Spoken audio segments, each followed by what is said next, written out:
Simple lang naman to. Sana madali lang. Unang tanong. Wala nang paligoy-ligoy, ano? Wala nang paligoy-ligoy. Instant Edge, mahal mo ba si Biancy? Wow! Direct to the point na tayo. Insan, ano ba talaga? Para, ano na? Mahal mo ba tong si Biancy na nandito? Basta agad. Manap namin yan.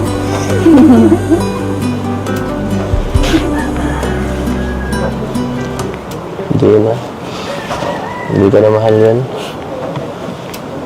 Ay, grabe. Kasi mahal na mahal. Pira naman. Kaya sinarinig mo yung sinabi niya. Siguro, alam mo naman siguro din yun.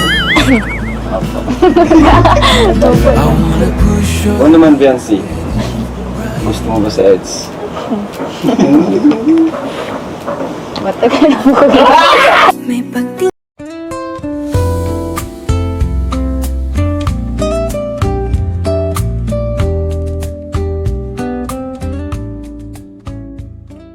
Hello guys! Good morning, good afternoon, good evening sa lahat. Welcome to my YouTube channel, Roselski TV. Guys, kumusta na po ang lahat, ano? Mga ka-EDC, kumusta na po kayo? Kasi alam ko, medyo nanghihina na kayo, ano? Kasi wala nang gaanong vitamins na tinitake, ano?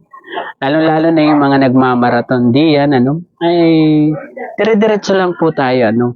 Pero okay lang po na medyo mabagal, ano? At least umuusad yung mga views, ano, ng EDC, no, guys? Talagang ayun, taste na lang muna tayo, guys, ano? Kasi ayun, busy nga, no? Busy si Kalinga Prab. At sure naman tayo na tahimik na, ano, ang community ng EDC. Wala nang gulo, 'di ba, guys? Although may mga pasaring-saring pang kaunti, pero okay na 'yan, ano. Hindi katulad dati na talagang sobrang ingay sa paligid ng EDC. Siguro ay talagang ayun, hindi lang talaga mapigilan, ano, ng iba. Pero bago po ang lahat, ano, pakisuportahan po muna ang ama ng Kalingap, Kuya Val Santos Matubang, Ate Edna Vlogs at Kalingap Rap. At eto na tayo, guys. Ano, namimiss nyo na ba talaga ang EDC? No? At siguro ay hindi na rin tayo tatanggi, ano? Talagang namimiss ko na rin talaga ang EDC, ano? Lalong-lalo na itong si Lady Biancy na napakadalang na nating makita, ano, ng latest. Ano yung latest na kung anong ginagawa niya. Hindi tulad dati na may binibisita tayong account niya, ano, like TikTok, ano, kapag may bago siyang upload doon, ano. Kaya lang talagang bawal na, kaya medyo namimiss na talaga natin itong ating Lady Biancy, guys, ano. At okay lang naman si Kalingap Edo, 'di ba? Si Kalingap Edo naman ay lagi naman natin siyang nakikita sa mga vlog ng mga kasamahan niya. Tapos do sa mga upload na ginagawa niya ay nakikita natin si Kalingap Edo, na guys. Kaya si Kalingap Edo ay okay lang, ano, hindi natin siya medyo namimiss, ano. Ang namimiss lang natin ay yung talagang magkasama sila, magkasama sila sa pagbablog, 'di ba, guys? Magkasama silang nag-uusap sila, ano, sa vlog. 'Yun ang ating namimiss, ano, dito sa ating EDC, ano.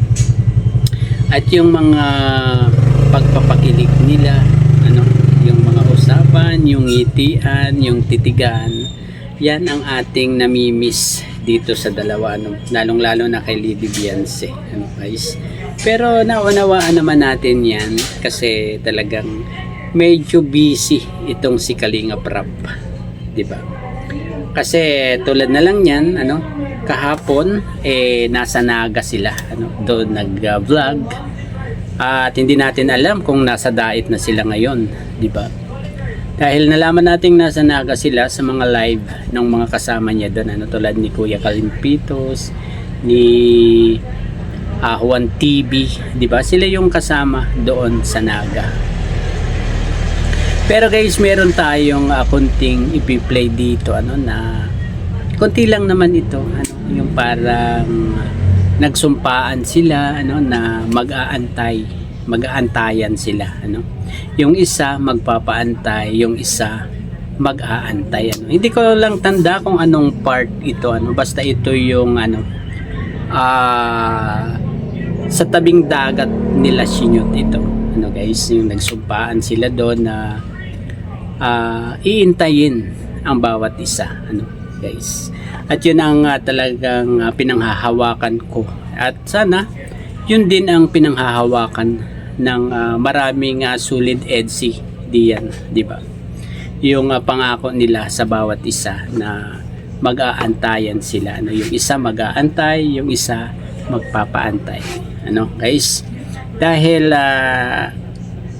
ayun nga, bata pa itong si Lady Beyonce, at marami pa siyang pangarap para sa kanyang pamilya, andyan pa yung mga kapatid niya na kailangan niyang tulungan, sa pag-aaral, di ba guys? Ilan yung kapatid niyang nakakabata, di ba? 5 pa yun, guys, at hindi natin din alam kung kailan talaga mag-settle itong dalawang ito, ni Kalingap Edo.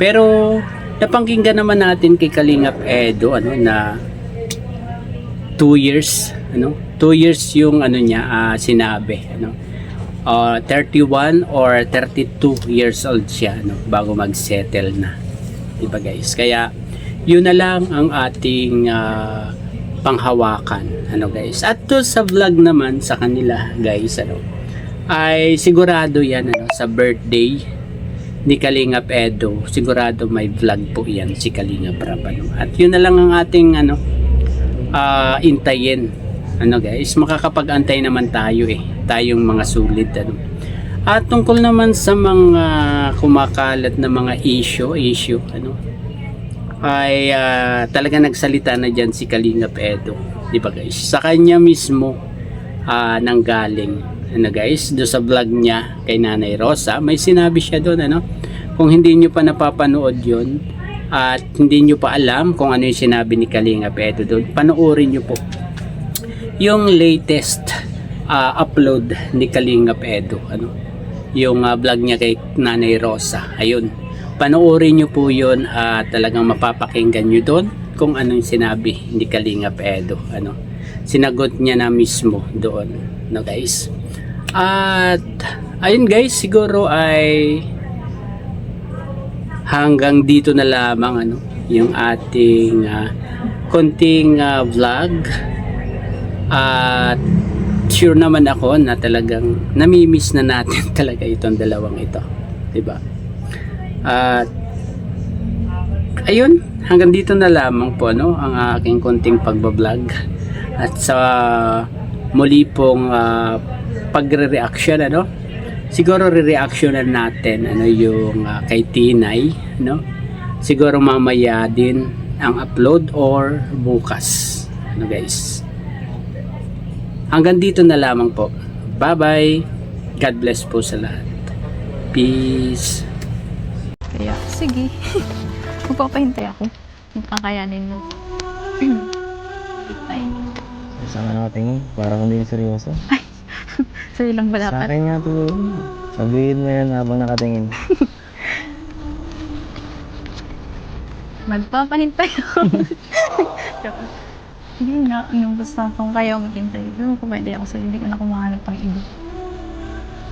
Yung sinabi mo, naniniwala ako dyan Ay, makahawakan ko yan. Nahawakan mo na nga. Ito, makahawakan ko rin yan. Promise yan Promise. Naniniwala ako sa'yo ngayon. So, maganda pa. Sing-sing. Sing paano? Sing-sing na yan. Pinawala yung Focus pa promise yan. yan. Think to believe as soon as we saw the ocean, knew what we had become, defying our own emotion, pretending that was our own. Couldn't embrace the notion that we were meant for something more, something beautiful, something beautiful.